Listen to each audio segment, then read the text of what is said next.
వందే మాత్రం. నేను మీ journalist Navatha. Welcome to R political. Rahul గాంధీకి మరో గట్టి ఎదురు దెబ్బ తగిలింది. కోర్టు తీర్పుతో గాల్లో కలిసిపోయాయి ప్రతిపక్షాల ఆరోపణలు. ఎన్నికల సంఘానికి సుప్రీంకోర్టులో ఒక అతిపెద్ద విజయం లభించింది.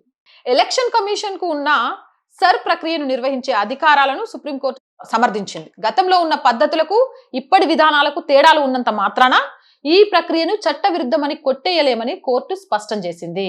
అంటే సర్కి సంబంధించి ఈ ఎలక్షన్ అధికారులు కావాలనే చేస్తున్నారు, ఓట్లను తొలగిచ్చేస్తున్నారు, లేకపోతే అక్రమ ఓట్లు అంటూ అపవాదులు వేస్తున్నారు అంటూ రాహుల్ గాంధీ అండ్ కో ఈ విపక్ష టీం సుప్రీంకోర్టుని ఆశ్రయించింది. ఈ నేపథ్యంలో సుప్రీంకోర్టు ఎలక్షన్ కమిషన్ అధికారులను సమర్థిస్తూ వాళ్ళకి అధికారం ఉంది, రాజ్యాంగానికి అనుగుణంగా చర్యలు నిబంధనల ప్రకారమే ప్రక్రియ సాగుతోంది, దీన్ని తప్పుపట్టడానికి ఏమీ లేదు, సర్ విధానాన్ని సవాల్ చేస్తూ దాఖలైన పిటిషన్లపై విచారణ జరిపి సుప్రీంకోర్టు ఈ కీలక వ్యాఖ్యలు చేసింది. అంతేకాదు కొట్టేసింది.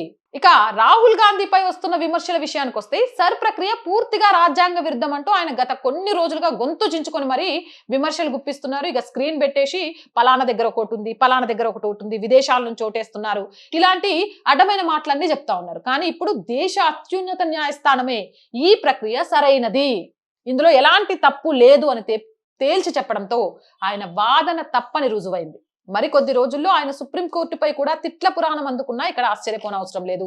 ఎందుకంటే రాహుల్ గాంధీకి ఇది చాలా పరిపాటి. తనను ఎవరైనా వ్యతిరేకిస్తే వెంటనే వాళ్ళ మీద తిట్ల పురాణం ఎత్తడం, రాజ్యాంగాన్ని చేతిలో పట్టుకొని మాట్లాడటం, రాజ్యాంగం ప్రకారం సుప్రీంకోర్టు నడవట్లేదు అనొచ్చు, సుప్రీంకోర్టు న్యాయమూర్తులను తిట్టొచ్చు, ఏదైనా జరగచ్చు. ఏదేమైనా కానీ రాహుల్ గాంధీ ఎక్కడ అడుగు వేసినా అవమానాలు తప్ప ఆశ్చర్యపోయే అంశాలు మరేమీ జరగట్లేదు. సర్ విషయంలో కూడా పూర్తిగా Rahul Gandhi and co team పూర్తిగా ఓడిపోయింది.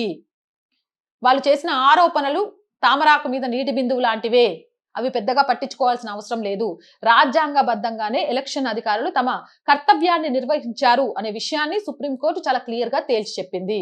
ఇది రాహుల్ గాంధీకి గట్టి దెబ్బనే చెప్పొచ్చు. ఎందుకంటే రాబోయే కొన్ని స్టేట్స్ లో, ఇటు పంజాబ్ లో కానివ్వండి, మిగిలిన స్టేట్స్ లో ఎన్నికలు జరగబోతున్నాయి. ఈ నేపథ్యంలో అక్కడ సర్ ప్రక్రియ జరగకుండా ఆపేసి దొంగ ఓట్లను అలానే ఉంచుకొని అధికారంలోకి రావడానికి చాలా ప్రయత్నం చేస్తున్నాయి కొన్ని పార్టీలు. ఓటు బ్యాంక్ రాజకీయాలు చేస్తున్నాయి. ఇప్పుడు అలాంటి ఓటు బ్యాంక్ రాజకీయాలు చేయాలనుకునే ఏ పార్టీకి కూడా కుదరదు. ఎలక్షన్ కమిషన్ వెళ్లేది రాజ్యాంగబద్ధం, వాటిని ఆపే హక్కు ఎవరికీ లేదు అని సుప్రీంకోర్టు చెప్పడంతో వీళ్ళ గొంతుల్లో వెలిక్కాయ పడ్డట్టు అయింది. మరి మీరేమంటారు? దీనిపై మీ అభిప్రాయం ఏంటి? కామెంట్ చేయండి. అండ్ రోజు చెప్తుందేనండి, R group of channels, R voice, R political, R Sanskriti, 3 మన ఛానల్సే.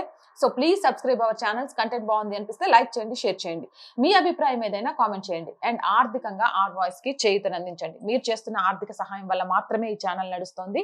అలాగే సపోర్ట్ చేస్తారని ఆశిస్తున్నాం. ఆర్థికంగా సపోర్ట్ చేయాలి అంటే సబ్స్క్రిప్షన్ పక్కనే జాయిన్ అనే బటన్ ఉంది. 1 to 5 లెవెల్స్ ఉన్నాయి. ఏదో ఒక లెవెల్లో సపోర్ట్ చేయండి. స్క్రీన్ మీద గూగుల్ పే, ఫోన్ పేతో పాటు అకౌంట్ డీటెయిల్స్ ఉన్నాయి. మీకు తోచిన సహాయాన్ని అందించండి.